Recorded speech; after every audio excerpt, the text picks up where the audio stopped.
Hi friends. அடிக்கிற வெயிலுக்கு ஏற்ற மாதிரி குளு குளுன்னு கோகனட் மில்க் ஷேக் எப்படி செய்யலாம் அப்படின்னு இந்த வீடியோவில் பார்க்கலாம். ஒரு மூடி தேங்காவை கீறி மிக்ஸி ஜாரில் சேர்த்துருக்கேன். இந்த மாதிரி தேங்காய் பேக் சைடில் இருக்கக்கூட டார்க்கான பகுதியை நீங்கள் ரிமூவ் பண்ணிவிடுங்க. இது கூட தேங்காய் தண்ணியை சேர்த்து அரைச்சி எடுத்து பால் எடுக்க போகிறோம். எப்பொழுதுமே தேங்காய் பால் எடுக்கிறதுக்காக நம்ம நல்லா நைஸாக அரைப்போம். அதே மாதிரி அரைச்சிட்டு நல்லா திக்கான பாலாக எடுத்துக்கணும்.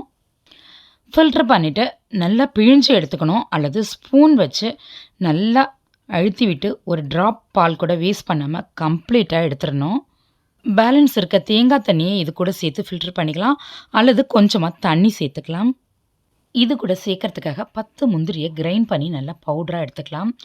முழு முந்திரி பருப்பாக இருந்தால் நீங்கள் 4 அல்லது 5 எடுத்தால் போதும். முந்திரி பவுடரை பிளேட்டில் மாற்றி வச்சுட்டு அதே மிக்ஸி ஜார்லேயே 10 அல்லது 12 விதை நீக்கின பேரிச்சம்பழம் சேர்த்து அது கூட நம்ம எடுத்து வச்சுருக்க பால்லேருந்து கொஞ்சமாக சேர்த்து தேங்காய் பால்லேருந்து கொஞ்சமாக சேர்த்து அரைச்சி எடுத்துக்கணும்.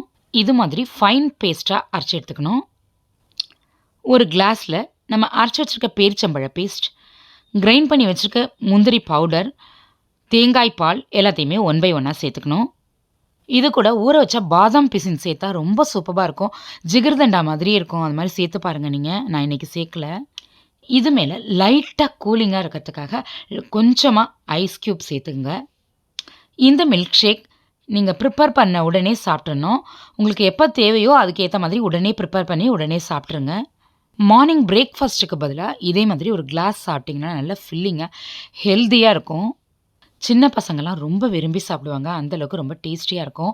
இதில் பாதாம் பிசின் ஊற வச்சு நீங்கள் சேர்த்திங்க அப்படின்னா ஐஸ்கிரீம் சேர்க்க வேண்டாம். வெறும் பாதாம் பிசின் மட்டும் சேர்த்தாலே போதும். ஜிகர்தண்டா மாதிரியே இருக்கும். அல்டிமேட்டாக இருக்கும். கண்டிப்பாக ட்ரை பண்ணி பாருங்கள். ஸ்பூன் வச்சு நல்லா மிக்ஸ் பண்ணி விடுங்க ஈவனாக. இது ஏன்னா அடியில் அந்த டென்சிட்டியாக இருக்கும் டேட்ஸு, அது மேலே மிக்ஸ் ஆகாது. நம்ம நல்லா மிக்ஸ் பண்ணி விட்டால் தான் என்டையராக மிக்ஸ் ஆகும்.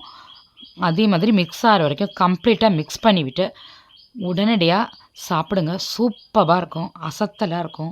சேனலை சப்ஸ்கிரைப் பண்ணாதவங்க ப்ளீஸ் பண்ணிக்கோங்க. பக்கத்தில் இருக்க பெல் ஐக்கான் ப்ரெஸ் பண்ணி ஆல் ஆப்ஷன் கொடுத்துக்கோங்க.